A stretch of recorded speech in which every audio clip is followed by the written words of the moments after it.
ஸ்ரீராம ஜெயம். ஆழ்வார் ஆச்சாரியார்கள் திருவடிகளே சரணம். ஸ்ரீமதே ராமானுஜாய நமக. ஸ்ரீமதே நிகமாந்த மகாதேசிகாய நமக. கதவிருக்ஷா நேயர்கள் அனைவருக்கும் நமஸ்காரம். கதவிருக்ஷா வழங்கும் மார்கழி ஃபெஸ்ட் மார்கழி உற்சவம் நிகழ்ச்சியுடைய இன்றைய பகுதிக்கு உங்கள் எல்லாரையும் நான் வெல்கம் பண்ணுறேன்.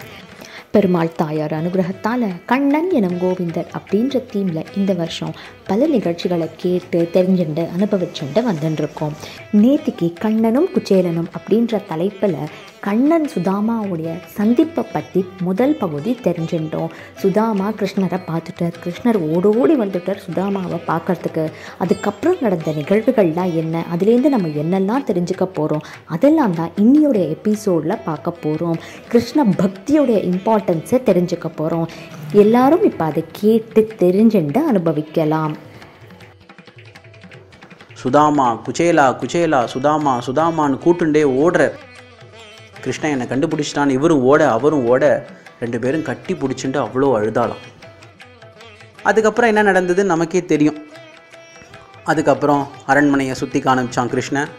உட்கார வச்சு சுதாமாவுக்கு என்னென்னலாம் வேணுமோ எல்லா விதமான உணவுகளையும் ருக்மிணி கையாலேயே பரமாற சொல்லி அதை சுதாமாவும் சாப்பிட்டுட்டு 2 பேரும் ரொம்ப சுகமாக பழைய விஷயங்களை பேசிகிட்டு இருந்தாலும். ஆனால் சுதாமா அவர் கொண்டு வந்த அவளை கொடுக்கவே இல்லை. ஏன்னா அவருக்கு ஒரு சங்கோஜம், கொடுத்தா கிருஷ்ணன் ஏதாவது பண்ணிடுவானோ சொல்லிடுவானோன்ற ஒரு பயம்.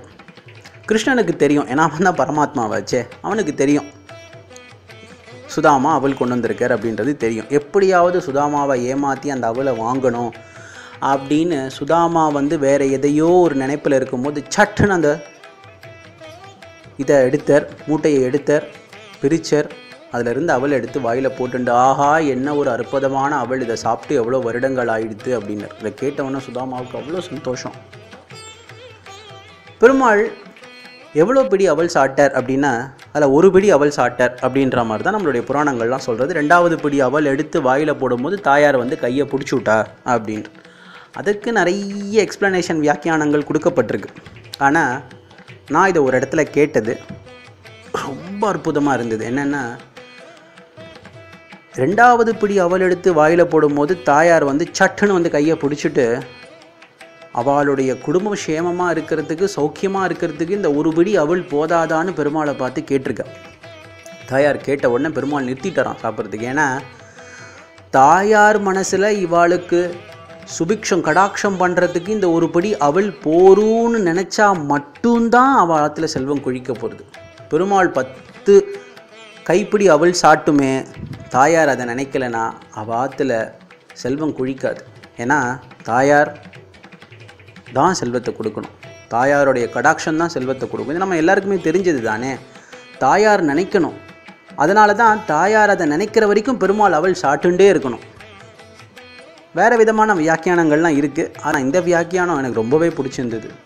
தாயார் அதை நினச்சி பெருமாள் கையை பிடிச்சதுக்கப்புறம் தாயார் பொருள் புரிஞ்சுட்டான் தானே அர்த்தம்.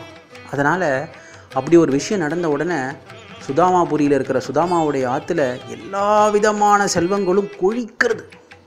வைரங்கள் என்ன, வைடூரியங்கள் என்ன, முத்துக்கள் என்ன, பவழங்கள் என்ன, எல்லாமே கொழிக்கிறது. இது எதுவுமே சுதாமாவுக்கு தெரியாது. சுதாமா இன்னும் அழுதுன்ட்ருக்கார். ஏன் அழுதுன்ட்ருக்கார்? அவருடைய ஏழ்மையை நினச்சி அழுதுன்ட்ருக்காரா? அவருடைய மனைவியை நினச்சி அழுதுன்ட்ருக்காரா? அவருடைய பிள்ளைகளை என்ன மாதிரி நம்ம பண்ண போகிறோம்னு நினச்சி அழுதுன்ட்ருக்காரா? கிடையாது. கிருஷ்ணனை பார்த்த ஆனந்தத்தில் அழுதுன்ட்ருக்கார். இப்படி ஒரு விஷயம் நமக்கு இனிமேல் நம்மளுடைய வாழ்க்கையில் கிடைக்குமான்னு நினச்சி அழுதுன்ட்ருக்கார். ஆனந்தமாக அழுதுன்ட்ருக்கார். எல்லாம் முடிஞ்சுது. அடுத்த நாள் கார்த்தால சுதாமா கிருஷ்ணனுக்கு நான் கிளம்புறேன்னு சொல்லி கிளம்புறார். திருப்பி நடந்தே தான் ஆற்றுக்கு வரார்.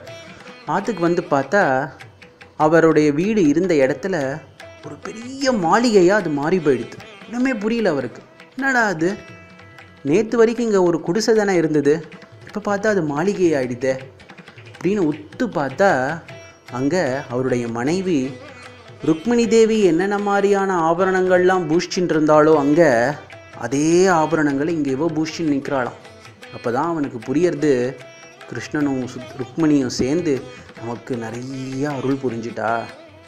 அப்போது கேட்குறார் கிருஷ்ணா, நீ இவ்வளோ செஞ்சிட்டேன்னு என்கிட்ட ஒரு வார்த்தை கூட சொல்லலையே, உன் கண்ணாலையும் சொல்லலை, உன் வாயாலையும் சொல்லலை, உன் செய்கையாலையும் எனக்கு அதை புரிய வைக்கலை.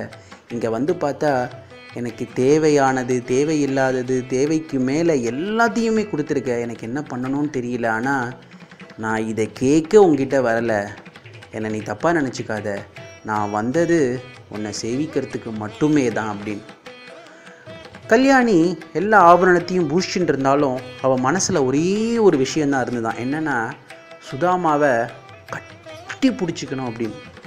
நம்ம நினைப்போம், ஒருவேளை இவர் இவ்வளோ பொருள் ஈட்டிண்டு வந்ததுனால தான் என்னமோ வந்து மனைவி கட்டி பிடிச்சிக்கணும்னு நினச்சா அப்படின்னு. தப்பு.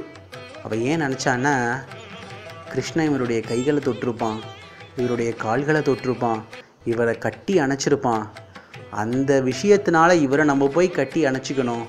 பெருமாள் பட்ட இடம் இதெல்லாம், நமக்கு இந்த பாக்கியம் அதுக்கப்புறம் கிடைக்காதுன்னு அவன் நினச்சிண்டு மனசார போய் சுதாமாவை கட்டி பிடிச்சிட்டாரான். இதுதான் அந்த கதையுடைய சாரம். இப்படிப்பட்ட ஒரு விளக்கம் நான் வேறு ஒரு இடத்துல கற்றுண்டேன், பார்த்தேன், படித்தேன். அது இங்கே பதிவு பண்ணலான்னு நினச்சேன். இதுலேருந்து நம்ம தெரிஞ்சிக்க வேண்டியது என்ன அப்படின்னா, பொருளோ பணமோ எதுவுமே நமக்கு அமைதியை கொடுக்க போகிறதில்ல. எவ்வளோ பணம் சம்பாதிச்சாலும் இன்னும் வேணும், இன்னும் வேணும் அப்படின்ற ஆசை நமக்கு எல்லார்கிட்டேயுமே இருக்குது. ஆனால் எதுக்கு நம்ம இப்படிப்பட்ட ஒரு ஆசை இருக்கணும் அப்படின்னா, எந்த விஷயத்துக்கு நம்ம இப்படிப்பட்ட ஒரு ஆசையை வைக்கணும், அதாவது அளவில்லாத ஆசை எந்த விஷயத்தில் இருக்கணும் அப்படின்னா, கிருஷ்ண பிரேமையில் தான் இருக்கணும். கிருஷ்ண மேலே வைக்கிற பக்தியில் தான் இருக்கணும். கிருஷ்ண பக்திக்கு அளவே இருக்கக்கூடாது. இன்னும் நம்ம நிறைய பக்தி புரியணும், இன்னும் நம்ம நிறைய பக்தி செய்யணும், இன்னும் நம்ம நிறைய பிரேமையாக கிருஷ்ணனோட இருக்கணும், கிருஷ்ணனை சேவிக்கணும், கிருஷ்ணனை பார்க்கணும். இதில் நமக்கு அளவில்லாத ஆசை இருக்கணுமே தவிர வேறு எந்த விஷயத்துலையுமே அளவில்லாத ஆசை, இன்னும் கேட்டால் ஆசையே இருக்கக்கூடாது அப்படின்றத புரிய வைக்கிறது தான் இந்த குச்சேலனுடைய சரித்திரம். ஏன்னா அவருக்கு எந்த விதமான நாட்டமோ ஆசையோ அவருடைய வாழ்க்கையில் இல்லை. அவர் எப்படிப்பட்ட ஒரு ஏழ்மையான நிலையில் இருந்தாலுமே அவர் பொருளுக்கு ஆசையே படலை. அவர்கிட்ட என்ன இருந்ததோ அதில் ரொம்ப சௌக்கியமாக சந்தோஷமாக இருந்தார், அவருடைய மனைவி உள்பட. ஆனால் அவர் ஒரே ஒரு விஷயத்தில் தான் ரொம்ப ஆசையாக இருந்தார். அது என்னன்னா, கிருஷ்ண தரிசனம், கிருஷ்ண பிரேமை, கிருஷ்ண மேலே அவர் வச்சிருக்கிற பக்தி. அதே மாதிரி நம்மளும் கிருஷ்ண மேலே நிறைய பக்தி செய்வோம். ஏன்னா குச்சேலனுடைய சரித்திரத்தை கேட்குறவா சொல்கிறவா எல்லாருக்குமே கிடைக்கிற ஒரே விஷயம் என்னென்னா, கிருஷ்ண மேலே நிறைய பிரேமை வருமா, கிருஷ்ண மேலே நிறைய பக்தி பண்ணணும் அப்படின்ற மாதிரியான ஒரு எண்ணம் எல்லாருக்கும் வருமா. அதுக்கு தான் குச்சேலனுடைய சரித்திரத்தை நம்ம இன்ன வரைக்கும் கேட்டுட்டே இருக்கோம். குச்சேலனுடைய சரித்திரத்தை கேட்டால் பெருமாள் நிறைய பொருள் கொடுப்பார், தாயார் கடாட்சம் புரிவர் அப்படின்றதெல்லாம் அர்த்தமே கிடையாது. குச்சேலனுடைய சரித்திரத்தை கேட்டால் கிருஷ்ணன் மேலே நிறைய பிரேமை வரும், ஆசை வரும், கிருஷ்ணனை சேவிச்சுட்டே இருக்கணுன்ற ஒரு எண்ணம் வரும், கிருஷ்ணனை பார்த்துட்டே இருக்கணும், அவனை தொட்டுண்டே இருக்கணும், அவன் செஞ்ச அந்த குறும்புகளெல்லாம் கேட்டுட்டே இருக்கணும் அப்படின்ற எண்ணம் வரும். அதுக்கு தான் குச்சேலனுடைய சரித்திரத்தை நம்ம இன்னமும் கேட்டுருக்கோம், இன்னமும் நிறைய கேட்போம். இதே கதையை எவ்வளோ தடவை சொன்னாலும் முதல் தடவை கேட்குற மாதிரி ஆசையோடு கேட்போம், அன்பாக கேட்போம், அனுபவித்து கேட்போம். அதுக்கு தான் சொல்கிறோம். அதனால் நம்மளும் இனிமேல் குச்சேலன் எப்படி பெருமாள் மேலே ஆசையாக இருந்தாரோ அதுக்கு மட்டும் ஆசைப்படுவோம், அந்த ஒரு விஷயத்துக்காக ஆசைப்படுவோம். பெருமாளுக்கு நமக்கு என்ன கொடுக்கணும் அப்படின்றது பெருமாளுக்கு நன்னாவே தெரியும், அதை அவர் கண்டிப்பாக செய்வார். கிருஷ்ண பக்தியுடைய தாத்பரியத்தை உணர்த்துற அற்புதமான சரித்திரம் தான் சுதாமா கிருஷ்ணனுடைய சந்திப்பு. ரொம்ப விசேஷமாக இருந்தது. நம்ம கண்ணன் கிட்ட பரிபூர்ணமாக ஆத்மார்த்தமாக எந்த ஒரு எதிர்பார்ப்பும் இல்லாமல் சரணாகதி மட்டும் பண்ணோன்னா போகிறோம், அவன் மற்றது எல்லாத்தையும் அவன் பார்த்துப்பா அப்படின்றத ரொம்ப அற்புதமாக காண்பிச்சு கொடுக்குற ஒரு சந்திப்பு தான் கண்ணன் சுதாமா சந்திப்பு.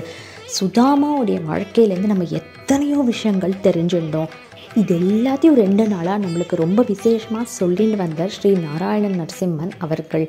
வியூவர்ஸ் அண்ட் ஆடியன்ஸ், நீங்கள் எல்லாரும் இந்த 2 நாள் எபிசோடையும் ரொம்ப நல்லா அனுபவிச்சிருப்பேள் அப்படின்னு நினைக்கிறேன்.